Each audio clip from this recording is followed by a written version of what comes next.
आदाब नाजरीन, इस्तकबाल है आप सबका सदाबहार कलाकार में। मैं हूं आपका मेज़बान रिजवान ख़ान और हर शो की तरह आज भी हम आपके लिए लेकर आए हैं एक ऐसे फ़नकार, एक ऐसे कलाकार जिन्होंने टीवी की दुनिया में हो या कॉमेडी की दुनिया कहें या फ़िल्म की बात करें तो अपनी एक अलग पहचान बनाई है। ख़ास तौर पर वो एक स्टैंड अप कॉमेडियन थे, कॉमेडी करते आए हैं और कॉमेडी की दुनिया में बहुत अच्छा मकाम हासिल किया उन्होंने। जब भी वो बोलते हैं तो हम सब हंस हंस के लोटपोट हो जाते हैं। एक उम्दा फ़नकार हैं, बहुत जानी मानी शख्सियत हैं और वो हैं राजीव निगम साहब, जो हमारे साथ आज मौजूद हैं।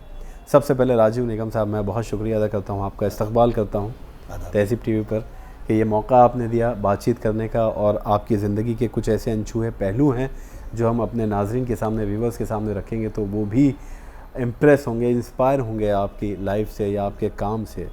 आपको अक्सर देखा है कॉमेडी शोज़ में, लाफ्टर चैलेंज 2 की बात करें या कॉमेडी सर्कस जुबली शो है उसकी बात करें, उसके विनर आप रहे। और जो कॉमेडी शो हमने देखा उसमें कहीं ना कहीं आप नज़र आए और अपने फ़न से आपने लोगों को हंसा के लोटपोट कर दिया। तो सबसे पहले तो हम यही जानना चाहेंगे आप तमाम जो नाजरीन हैं वो, कि कॉमेडी कोई मामूली बात नहीं है, कॉमेडी कोई आसान नहीं है और एक्टिंग तो स्क्रिप्ट होती है तो आप उस हिसाब से अपने उस कैरेक्टर को अपने अंदर ढाल लेते हैं, लेकिन कॉमेडी में आपको किसी कैरेक्टर को नहीं अपनाना होता। कॉमेडी में बस आपको एक मोटिव होता है कि लोगों को हंसाना है। तो ये लोगों को हंसाने का जो फ़न था, क्या ये नेचुरल था, बचपन से ही था, अपना आप आया, आपको भी नहीं पता था, या शौकिया तौर पर किसी को देख के इंस्पायर हुए? देखिए, ये जितनी भी बातें आपने बोली हैं जी ये इसमें सारी बातें इंक्लूड हैं जी कॉमेडी के इस मुकाम पर आना पहुंचना जी किसी एक चीज़ से संभव नहीं है, पॉसिबल नहीं है। बिल्कुल। तो एक शौक भी है, ऑब्जर्वेशन भी है, एक कुछ अलग करने की जो अंदर से एक इच्छा होती है, तो ये बहुत सारी चीज़ें मिल करके और एक मेहनत मशक्क़त जो भी है, तो वो सब करते कराते मैं यहाँ तक पहुँचा जी। और शौक़ था मुझे कॉमेडी करने का। दरअसल ये शौक़ भी आया क्यों, उसके पीछे भी रीज़न है। मेरे फादर मुझे एक डॉक्टर बनाना चाहते थे, सो मैं भी तैयारी कर रहा था। तैयारी करते करते प्री मेडिकल एग्ज़ाम जो होते हैं मैंने उसको क्वालिफाई किया। देन मेडिकल कॉलेज गया तो पता चला इतनी सारी फ़ीस है वहाँ पर, और फिर मैंने कैलकुलेट किया कि तकरीबन 7 साल लगेगा जी, जो पूरी फ़ीस जमा करने के बाद एक मुकम्मल डॉक्टर बनने के बाद जहाँ से मेरी कुछ इनकम शुरू होगी। तो उन 7 सालों का लेखा जोखा घर की हालात देखते हुए मैंने कहा बड़ा मुश्किल हो जाएगा किसी भी वक्त बीच में कोई भी साल, या घर के हालात, पेरेंट्स सब कुछ देखते हुए। तो पता नहीं अचानक एक कुछ खटका दबा और मैंने क्विट कर लिया। अच्छा। और थोड़ा थोड़ा शौक़ था, मैं लिखता था मैं, और तमाम मज़ाहिया चीज़ें जो होती थी वो मैं पसंद करता था। अखबारों में कॉलम निकला करते थे, वो पढ़ा करता था। और कुछ लोगों को देखा मैंने तो कुछ जोक्स चुटकुले छोटे स्तर पे कानपुर पे ही करना शुरू किया। और एक बार ऐसा सिलसिला हुआ कि कानपुर में बिठूर एक जगह है गंगा के किनारे, वहाँ पे बहुत बड़ा महोत्सव, तकरीबन 8 से 10 हज़ार लोग आते हैं वहाँ पर। तो वहाँ पर एक कवि सम्मेलन था, तो कवि लोगों को आने में देरी हो गई, उनकी ट्रेन लेट हो गई। मैं वहाँ पर इत्तेफाकन था वहाँ पर, तो मुझे उन ऑर्गेनाइज़रों ने बोला कि यार राजू भाई, आप जब तक कुछ करो, जब तक पब्लिक को। तो मुझे एक बड़ा ब्रेक सा ऐसा लगा मुझे, और मैंने 10-15 मिनट जब तक वो आ रहे हैं, जितना पब्लिक को होल्ड कर सकता था, तो मैंने इतने हुजूम को जब हंसते हुए देखा 8-10 हज़ार लोगों को, तो मैं बोला यार मेरे अंदर इतनी ये काबिलियत, ऐसा कुछ है कि मैं 8-10 हज़ार लोगों को हंसा सकता हूँ मैं। तो मैंने कहा इससे बढ़िया चीज़ कोई नहीं है। अगर मैं डॉक्टर होता तो सुबह से शाम तक हम 10 पेशेंट्स ही देख सकते थे या 20 देख सकते थे, लेकिन यहाँ पर एक साथ में 10 हज़ार लोगों को हंसा रहा हूँ, लोग कितने खुश हो रहे हैं। तो वो एक दिमाग में वो बात बैठ गई कि डॉक्टर तो बनना है, ये वाला डॉक्टर न बन करके ये वाला डॉक्टर।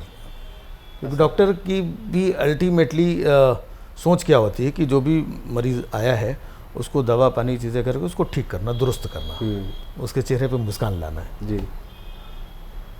तो मैंने कहा कि मैं इस तरीके से करता हूँ, और बस यही सोच लेकर के मैं कानपुर से निकला 94 में मुंबई के लिए। अच्छा। बहुत कच्चा सा था, बहुत कुछ मालूम नहीं था, घर से कभी बाहर नहीं निकला था, और वो भी जो कॉमेडी मैं करता था वहाँ पर, वो लोकल लेवल की छोटी मोटी कुछ 8-10-12 जोक्स, चुटकुले, और वहाँ कानपुर के लोकल स्टाइल में कुछ कुछ करके कानपुर के लोगों को हंसा लेता था। यहाँ पर आकर के बड़ा बेहद मुश्किल दौर था, और दौर मुश्किल इसलिए था क्योंकि आज का जो दौर है आप देख रहे हैं कि इतने सारे प्लेटफॉर्म हैं, इतने सारे टीवी चैनल्स हैं, यूट्यूब आ गया है, डिजिटल प्लेटफॉर्म हो गए हैं, और बहुत सारी चीज़ें, शोज़ काफ़ी होने लगे हैं। उस दौर में जब मैं आया था, मोबाइल ऐप आने लगे हैं, तो उस वक्त कुछ भी नहीं था, कोई टीवी चैनल नहीं था, मोबाइल नहीं था लोगों के पास, इंटरनेट कॉमन नहीं था, और मुझे करना था। तो वो अपने आप को सरवाइव करना, सीखना, और इसके बाद में एक मुकाम की तरफ बढ़ते जाना, तो इन सारी चीज़ों में बहुत ज़्यादा मुश्किलात का सामना करना पड़ा मुझे। और लेकिन एक नेक नियति थी और एक विश्वास था जिसके सहारे मैं बढ़ा, और मैंने एज ए राइटर अपना कैरियर शुरू किया मैंने। अच्छा।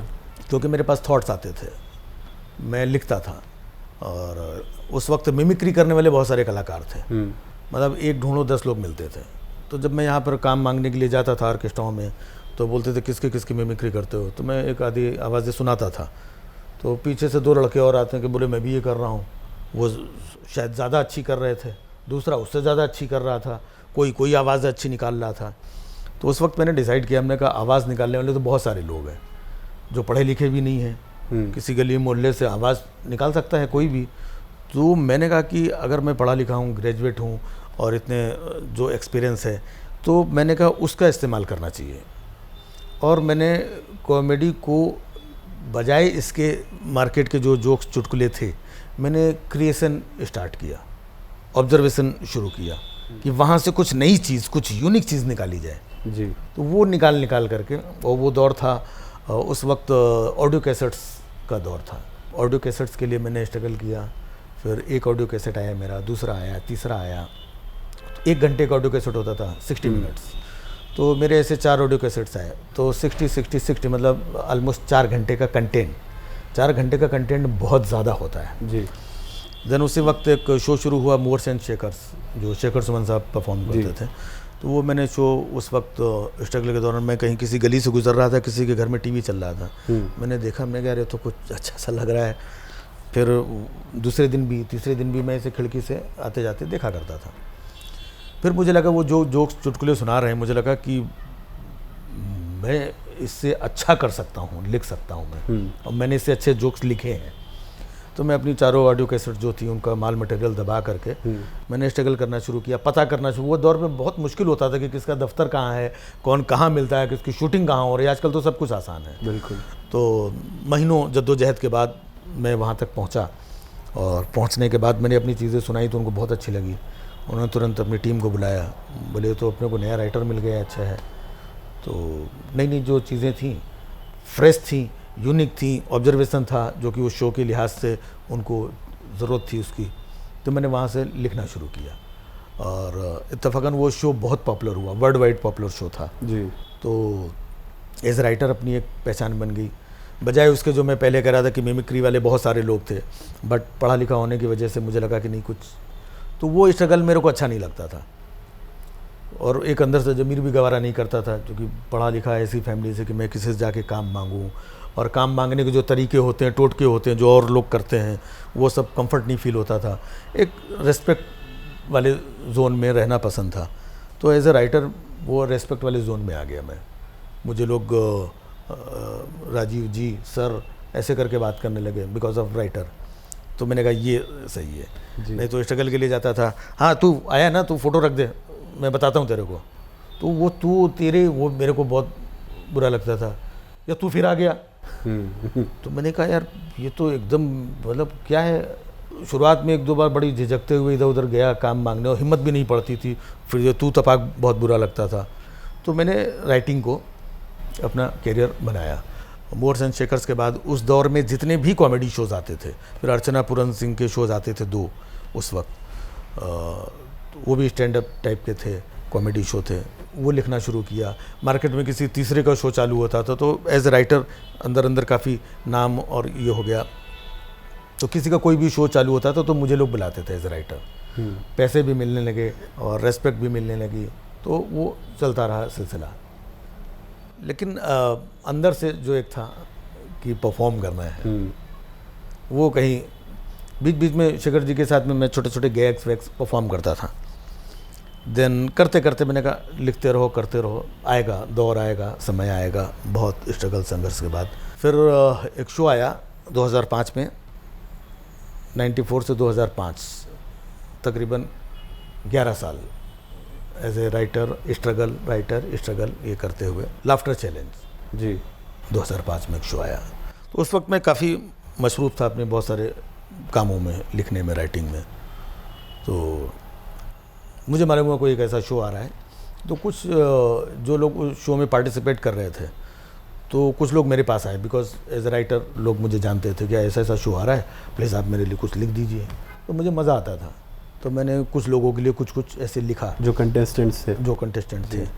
और इसके बाद फिर मैं शूटिंग पे जाने लगा, तो देखा मुझे भी मज़ा आने लगा कि यार ये तो जो मैं करना चाहता था ये तो सब वो कर रहे हैं। तो मैंने लिखा और एक चैलेंज था कि नहीं यार, जिसके लिए मैं लिख रहा हूँ इसको जीतना चाहिए। अच्छा। हाँ, उस चैलेंज को मैंने, जो पार्टिसिपेंट था जो ऑन स्क्रीन परफॉर्म कर रहा था, मैं बैक स्क्रीन परफॉर्म कर रहा था, तो दोनों के कॉम्बो से वो हुआ और वो शो इत्तेफाकन बहुत बड़ा हिट हो गया। बिल्कुल, बहुत ज़्यादा हिट हो गया। तो मार्केट के बहुत सारे लोग जानने लगे कि ये साहब मतलब एज ए राइटर इसमें थे, फलाने को लिखा, इसको लिखा। तो और भी बहुत सारे लोग मेरे पास आने लगे कि यार मेरे लिए लिख दो। अच्छा, मैं उन लोगों से पैसे नहीं लेता था, बाकी टीवी के जो काम करता था वो तो कॉमर्शियल करता था, मैं उनसे पैसे लेता था। फिर बहुत सारे लोगों ने बोला कि आप दूसरों को लिख करके देते हैं, आप खुद क्यों नहीं परफॉर्म करते हैं। तो हमने कहा अब तो यार ये शो हो गया, मिस कर गया मैं, देखते हैं। देन 6-8 महीने गुजरे, इसके बाद इन्होंने अपना नेक्स्ट सीज़न अनाउंस कर दिया। तो मैंने कहा ये मौका अच्छा है। तो उनके साथ वो लोग मुझे जानते भी थे, फिर भी बावजूद इसके जब उनके ऑडिशंस हो रहे थे तो मैं अपना बैग टांग के लाइन में लग के ऑडिशन देने गया। मैं बोला किसी का कोई इन्फ्लुएंस या ऐसा कुछ नहीं चाहिए मुझे। और ऑडिशन देने के बाद में मैं ऑफिस जाया करता था, उनके साथ भी मैं एक प्रोजेक्ट लिख रहा था, वो जो जनाब थे लाफ्टर चैलेंज वाले। तो फिर मैंने 3-4 दिन बाद देखा, सबकी लिस्ट बनती थी वहाँ पर, सारे कलाकारों की, 50 लोग एक सीज़न में लिए जाते थे, मेरा कहीं नाम ही नहीं। अच्छा। तो मुझे बड़ी तकलीफ़ होती थी। तो एक दिन मैंने उनसे पूछा, मैं मेरा नाम, बोले नहीं मैंने तुम्हारा देखा यार, तुम कर नहीं पाओगे, तुम एज ए राइटर ही ठीक हो यार। मैंने कहा नहीं, मैं करना चाहता हूँ। मैं आपके पास 50 लोग हैं ना, तो एक शख्स ऐसा होगा जो 50वें नंबर पे, मतलब सबसे पहले ही आउट हो जाएगा, बहुत मुश्किल से कोई पहले नंबर तक पहुँचेगा ना। तो हमने क्या उस लेवल पे ही ले लो, 2 जोक सुना करके ही बाहर हो जाऊँगा, कम से कम दिल को तसल्ली तो हो जाएगी कि मैंने भी 2 जोक इतने बड़े प्लेटफॉर्म पे सुनाए। फिर भी उन्होंने नहीं लिया। इत्तेफाकन ऐसा हुआ कि एक कोई मेंबर उनका किसी वजह से कम हो गया, बीमार हो गया या नहीं पहुंच पाया। तो एंड में उसने देखा कि अरे ठीक है तू आ जा यार। अच्छा। ऐसे करके मुझे, और मैं पूरी शिद्दत के साथ लगा हुआ था, अपना लिखना, पढ़ना, तैयार करना, जोक्स 24 घंटे और उससे पहले हमारे जो टीवी शोज़ थे जो कर रहा था, सारे शोज़ मैंने एज ए राइटर मैंने सब बंद कर दिए लिखना। मैं बोला अब मुझे ये करना है, क्योंकि मेरी पसंद का काम था, मैंने इतनी तैयारी कर रखी थी। फिर एपिसोड में आया, पहले एपिसोड में जीतना वही अपने आप में लाफ्टर चैलेंज का विनर टाइप की पोजीशन होती थी। तो अच्छों को नहीं हो पाता था, बट पहले एपिसोड में जीता, सेमीफाइनल में पहुंचा, सेमीफाइनल में जीता, फिर नेक्स्ट फाइनल में पहुंचा, फाइनल में जीता। तो मैं जो नीचे 50वें नंबर से एंट्री किया था, ऊपर वाले की दुआ से, लोगों की मोहब्बत से मैं पहले नंबर पे पहुंच गया। बिल्कुल। तो ये आपके लिए एक तरह से टर्निंग पॉइंट रहा है। वो टर्निंग पॉइंट। ये मैं जानना चाहता हूँ कि आप लिखते भी हैं, राइटर भी हैं, बहुत सारी कॉमेडी स्क्रिप्ट्स आपने लिखी होंगी, लिखना मुश्किल है या परफॉर्म करना मुश्किल है? देखिए, लिखना सबसे मुश्किल है जी, क्योंकि परफॉर्मर्स बहुत सारे मिल जाएंगे आपको। आज बहुत अच्छे अच्छे परफॉर्मर हैं जो जिनके पास अच्छी स्क्रिप्ट ना होने की वजह से वो लोग कहीं किनारे गायब हो गए। तो स्टैंड अप कॉमेडी के लिए सबसे जो खास चीज़ होती है, अभी बहुत सारे लोग ऐसे हैं जो स्टैंड अप कॉमेडी की दुनिया में तो हैं, लेकिन स्टैंड अप कॉमेडी होती क्या है वो उन्हें पता नहीं है। कई बार क्या होता है कि हमें, जैसे मेरा बेटा है, वो भी 8-10 जोक्स पापा को देख देख करके सुनाता है इधर उधर, तो ऐसे जो मैच्योर लोग हैं 10 12 15 जोक्स मार्केट में घुमा करते हैं, उनकी एक लिस्ट बना करके लोग परफॉर्म करते हैं। अच्छा इतने दिन करते हैं तो परफॉर्मेंस और बेखौफ होकर के अच्छा लोगों को हंसाते भी हैं, लेकिन वो नेक्स्ट लेवल पे कहाँ जाएंगे वो उनको पता नहीं होता है। इसलिए लिखना बहुत ज़रूरी है और लिखना बहुत मुश्किल काम है।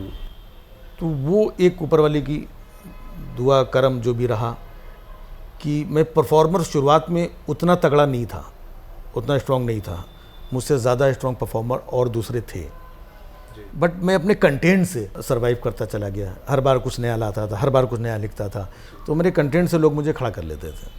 फिर वो करते करते फिर आपको परफॉर्मेंस का भी एक्सपीरियंस और उसमें निखार आना शुरू हो जाता है, तो उसका भी बेनिफिट मिलता है। जी। अच्छा, कॉमेडी सर्कस जो जुबली शो आया उसमें भी आप आए, वहाँ पर भी आपने अपने फ़न से लोगों को खूब हंसाया, और क्योंकि मुकाबला बहुत तगड़ा होता है और वाकई एक्टिंग करना बहुत आसान है एक तरह से, लेकिन कॉमेडी करना बहुत मुश्किल है कि आपको टाइमिंग की ज़रूरत है, फिर आपका पार्टनर भी वैसे ही होना चाहिए।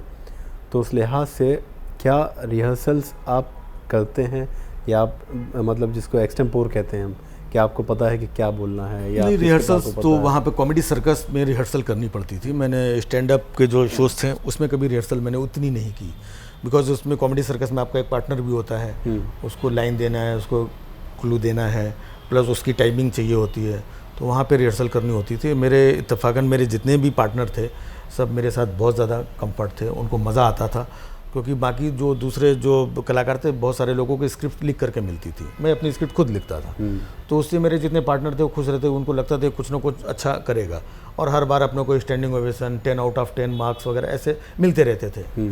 कभी कदार किसी और की अच्छी हो गई या कुछ मेरे को 9 मिल गए, 8 मिल गए, लेकिन ये जुबली शो तो मैंने जीता, लेकिन मैंने 6 सीज़न किए कॉमेडी सर्कस के टोटल। बिल्कुल। और उन 6 में से मतलब ऑलमोस्ट 6 सीज़न में एक सीज़न थोड़ा सा गड़बड़ गया, मेरा पार्टनर सही नहीं था। ऑलमोस्ट 5 सीज़न जो थे उसमें टेक्निकली विन नहीं हुआ, बट पोजीशन विनर वाली थी थ्रू आउट। हर एपिसोड में 10 आउट ऑफ 10, स्टैंडिंग ओवेशन, किसी में 19, किसी में 21, तो एक अच्छी आइडेंटिटी बनती थी उससे, और अच्छा लोग जुड़ते थे और परफॉर्मेंस में मज़ा आता था, हर बार कुछ नया करने में मज़ा आता।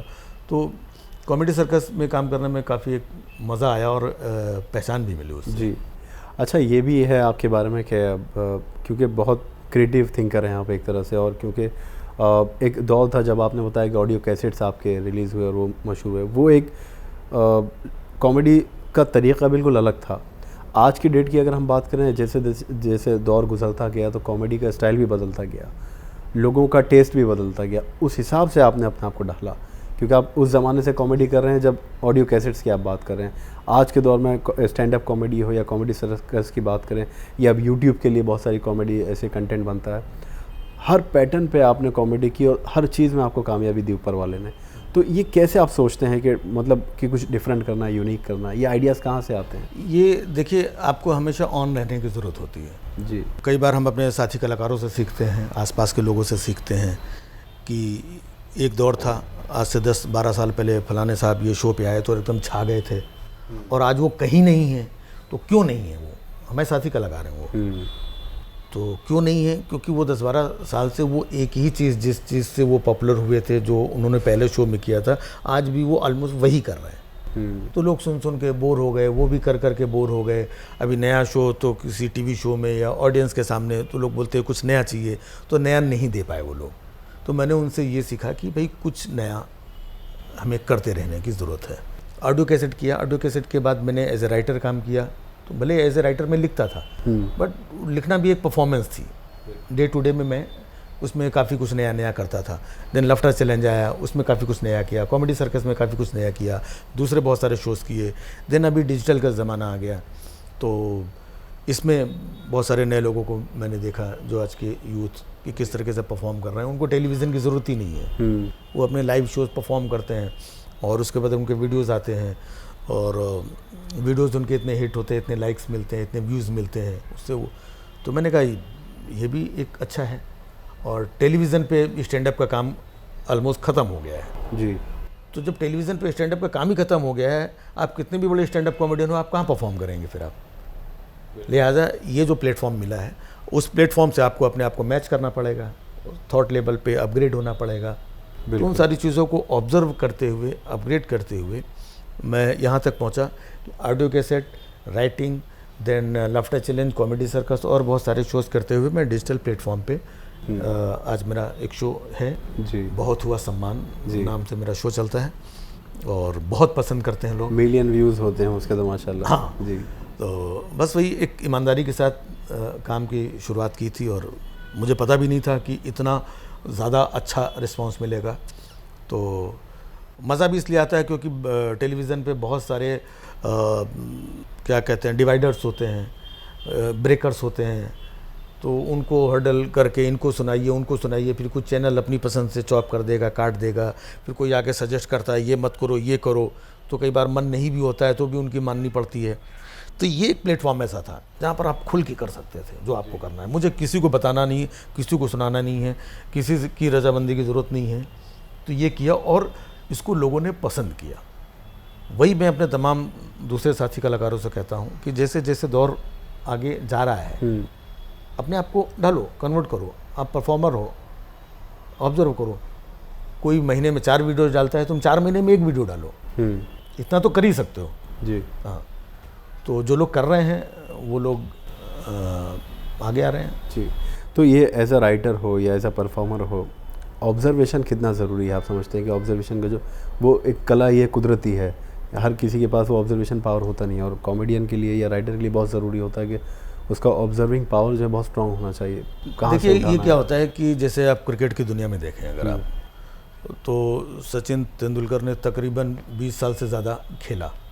तो 20 साल पहले जो खेलते थे वो जब आए थे वो टीम में, तब का क्रिकेट क्या रहा होगा, और जब वो एंड में 2020 का ज़माना है ना, 2020 का ज़माना, तो आप सोचिए कितना डिफरेंस।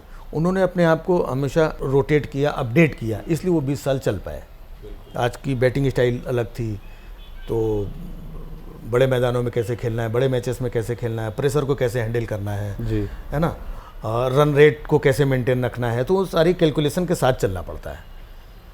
तो ये भी काम वैसे ही है कि हर कॉमेडियन को ऑब्जर्वेशन रखना ही चाहिए, और ये भी करने से आता है।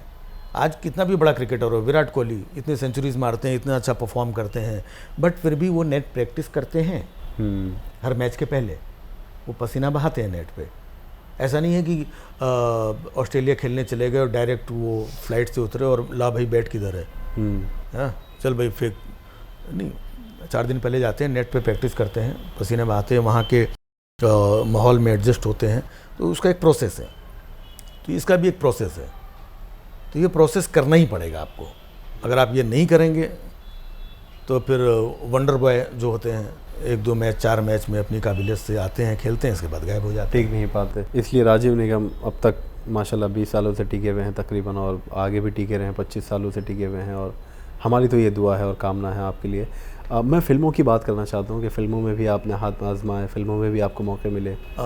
फिल्मों की बात ना करें तो ज़्यादा बेहतर है। अच्छा क्योंकि मैंने हाथ आजमाया नहीं फिल्मों में, कभी भी आजमाया नहीं। और इत्तफाकन हुआ। हाँ, इत्तफाकन कुछ लोगों के जो भी मैंने फिल्में की, तो कुछ लोगों ने सामने से मुझे बुलाया और वक्त था, मैंने कर लिया। और कई फिल्में मैं नहीं कर पाया क्योंकि उतना वक्त नहीं होता है अपने पास, अपने कमिटमेंट होते हैं। हमारे 2 शो भी बीच में कहीं फंस गए, उनको 12 दिन की डेट चाहिए। अब मेरे बीच में 2 शोज़ हैं, तो ये 2 शोज़ में अगर फाइनेंशियली देखें तो उनके 12 दिन का और ये 2 दिन का हमारा ऑलमोस्ट बराबर है। प्लस मामला कमिटमेंट का भी होता है, जिसको आपने डेट दे दी है। तो मैं कई फिल्में नहीं कर पाया, और फिल्मों का उतना शौक़ भी नहीं है जी। हाँ, ऐसे मिल जाता है, सामने से कोई काम आ गया तो करते हैं।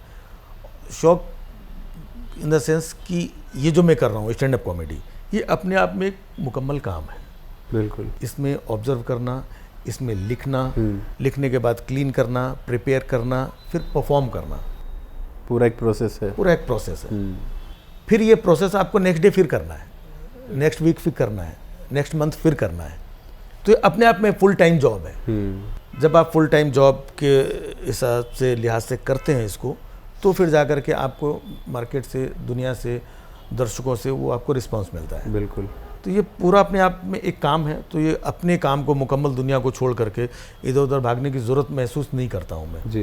इत्तेफाकन बीच में कोई कंफर्ट वे में कोई काम आ जाता है, कोई फिल्म आ जाती है तो चला जाता हूँ, वो भी काम करना अच्छा लगता है। अच्छा, अब तक इतने सारे आपने शोज़ लिखे होंगे या कंटेंट लिखा है और परफॉर्म भी किया है, सबसे अच्छा आपको, वैसे तो सारे ही आपके हम भी देखते हैं या सब ने देखे हिंदुस्तान में नहीं, अब तो माशाल्लाह आप दुनिया के कोने कोने में जाते हैं, परफॉर्म करते हैं। हाल ही में दुबई से आप आए हैं तो हर जगह शोज़ होते हैं, लोग हंसते हैं आपको सुनकर, लेकिन आपको क्या लगता है सबसे अच्छी परफॉर्मेंस आपकी कौन सी होगी? कुछ यादगार परफॉर्मेंस है आपकी?